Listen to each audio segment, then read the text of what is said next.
Hello everyone, I am Sapna Thakur and welcome back to APC academy. हम discuss कर रहे हैं करंट अफेयर्स। इस वीडियो के लिए हमारा क्वेश्चन नंबर 1 है, which country recently conferred president Droupadi Murmu with their highest civilian award. हाल ही में किस देश ने राष्ट्रपति द्रौपदी मुर्मू को उनके सर्वोच्च नागरिक पुरस्कार से सम्मानित किया है।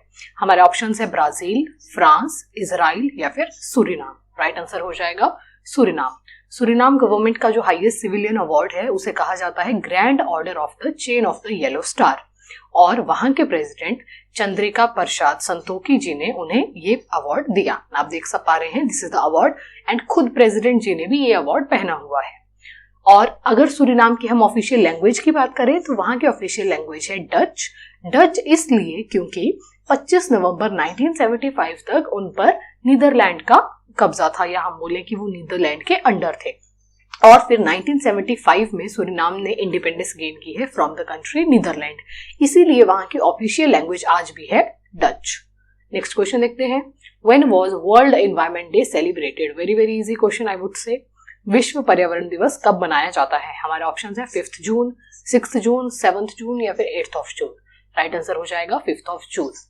मैं आपको कहती हूँ कि जब भी हमें डेज याद करने हैं आप उसके पीछे का रीजन याद कीजिए कि अगर 5 जून को ही मनाया जाता है तो क्यों मनाया जाता है।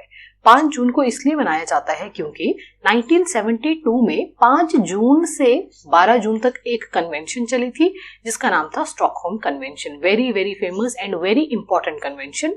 तो वो कब हुई शुरू? 5 जून को 1972 में। इसीलिए उसके बाद 1973 से हमने हर वर्ष 5 जून को मनाना शुरू किया वर्ल्ड एनवायरनमेंट डे। इस वर्ष के लिए थीम क्या थी? Solution to plastic pollution. और होस्ट कौन सी कंट्री थी? तो कोटे दे वोर, अफ्रीका में ये कंट्री है और इसका दूसरा नाम है आइवरी कोस्ट। अगर हम एक रफ सा मैप अफ्रीका का अगर हम यहाँ समझे, कुछ इस तरह से रफ सा मैप है, तो यहाँ जैसे आपको मैप पे ये कंट्री देखने को मिलेगी। और क्या भारत भी कभी होस्ट रहा है वर्ल्ड एनवायरनमेंट डे का? तो यस, वर्ष 2011 और वर्ष 2018 में भारत ने होस्ट किया था वर्ल्ड एनवायरनमेंट डे। और इस वर्ष भारत किस चीज का प्रेसिडेंट है? G20 का प्रेसिडेंट है। ये क्वेश्चन तो आप भाई कंफर्म कर लीजिए, हर एग्जाम में ये पूछे जाने वाला क्वेश्चन है। दिसंबर 2022 से लेकर दिसंबर 2023 तक G20 का अध्यक्ष कौन सा देश है? तो आपका आंसर होना चाहिए इंडिया।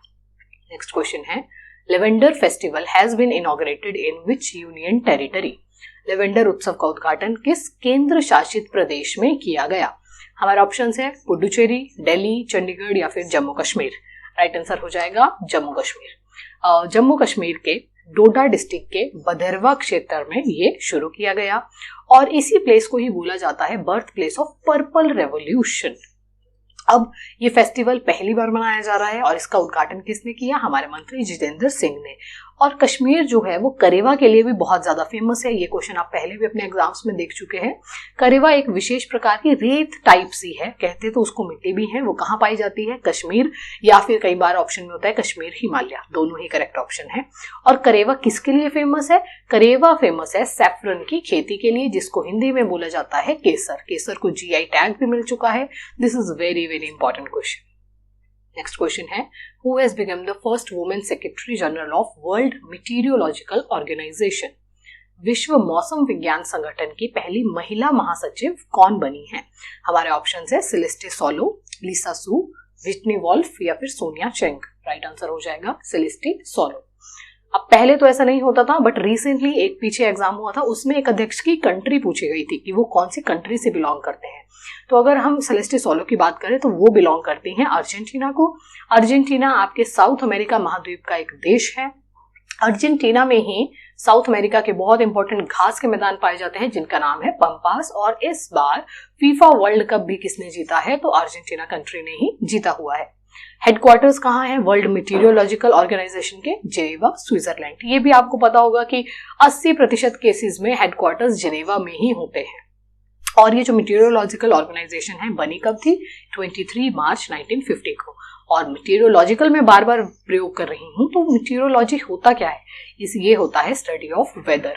वेदर होता है और दूसरा वर्ड होता है जिसे हम बोलते हैं क्लाइमेट। वेदर क्या होता है? वन डे का क्या परिस्थिति है। जैसे मान लीजिए कि आज के दिन बहुत गर्मी है तो हम क्या बोलेंगे, आज बहुत गर्म सा मौसम है। कल के दिन बहुत तेज बारिश हो जाए तो हम बोलेंगे आज बारिश वाला मौसम है, ह्यूमिडिटी ज्यादा है, राइट। अगर तीसरे दिन को सर्दी इतनी बढ़ जाए तो हम बोलेंगे कैसी ठंड हो गई है, आज सर्दी वाला मौसम है। तो आप समझ रहे हैं जो वेदर होता है, मौसम जिसे हम कहते हैं, वो दिन प्रतिदिन बदलता रहता है। पर जो कि होता है क्लाइमेट यानी कि जलवायु, वो 30 सालों की किसी क्षेत्र की एवरेज ली जाती है।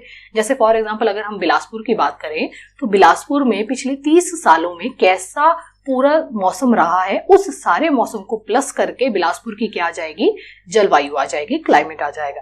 जलवायु दिन प्रतिदिन नहीं बदलती और मौसम दिन प्रतिदिन बदलता है। मीटीरियोलॉजी क्या होता है, स्टडी ऑफ वेदर, मौसम की पढ़ाई हम बोले। और क्लाइमेट की स्टडी को क्या कहा जाता है, तो क्लाइमेट की स्टडी को वेरी वेरी इजी, क्लाइमेट की स्टडी को बोलते हैं क्लाइमेटोलॉजी।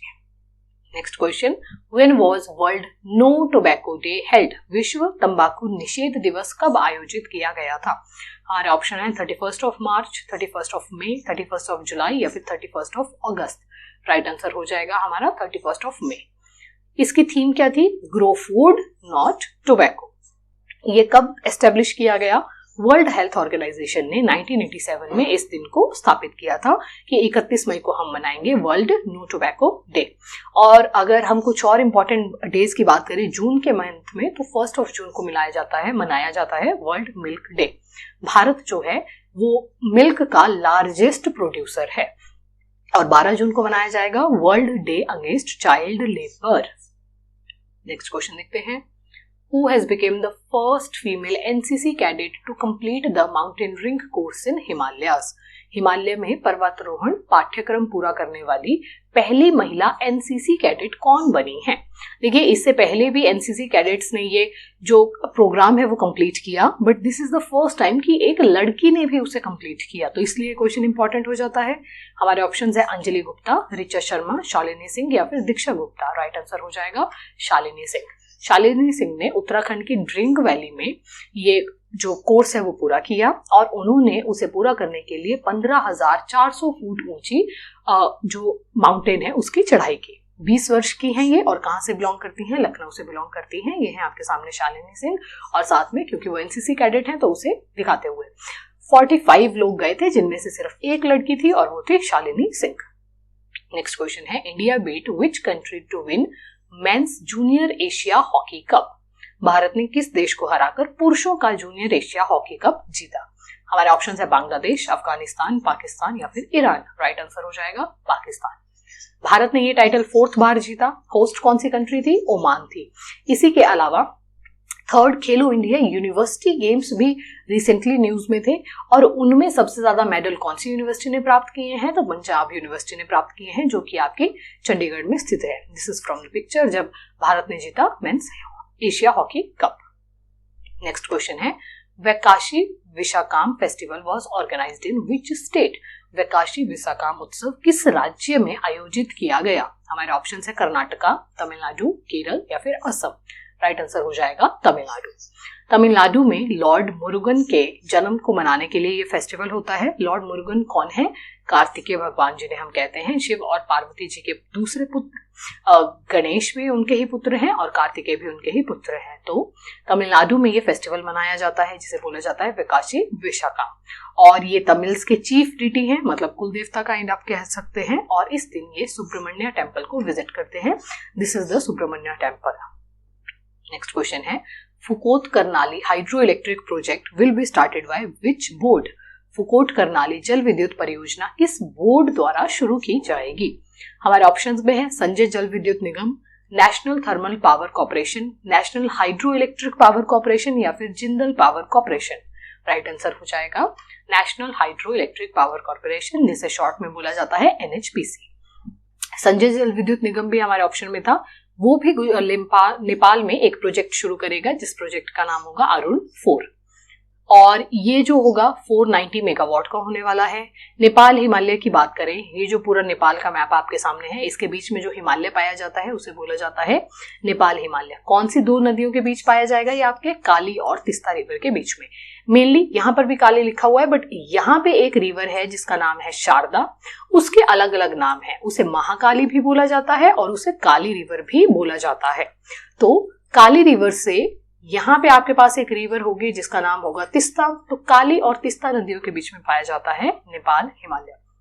और नेपाल में ही हिमालय की सबसे ऊंची चोटी जिसका नाम है माउंट एवरेस्ट या फिर सागरमाथा पाई जाती है। नेक्स्ट क्वेश्चन देखते हैं।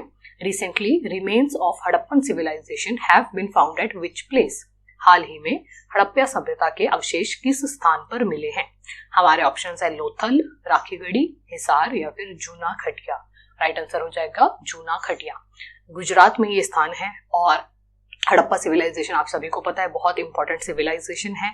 1921 में दयाराम साहनी ने इसकी खोज की थी।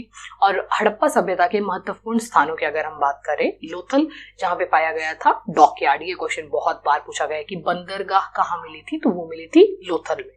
राखीगढ़ी हमारे ऑप्शन में था, राखीगढ़ी हरियाणा में पाया जाता है और वो हड़प्पा सभ्यता की सबसे बड़ी साइट है जो हमें मिली है भारत में।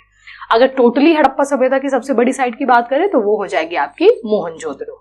और गुजरात में हड़प्पा सभ्यता की सबसे ज्यादा नंबर ऑफ साइट्स पाई गई हैं। जूना खटिया भी कहाँ मिला है? हमें गुजरात में ही मिला है। And this is the picture from Juna Khatiya. इस वीडियो से आपके लिए क्वेश्चन है कि in which year Stockholm convention took place? Stockholm convention किस वर्ष हुआ था? आपके ऑप्शन रहेंगे 1971, 72, 73 या फिर 74। कमेंट डाउन करके आप हमें बताएंगे कि स्टॉकहोम कन्वेंशन किस वर्ष हुआ था, जिसके बाद से हमने एनवायरनमेंट डे मनाना शुरू किया था। This was all for this video. Thank you so much for watching. अगर आपको हमारी वीडियो अच्छी लगे, do like, share and subscribe our channel. मिलते हैं बहुत जल्द अगले वीडियो में।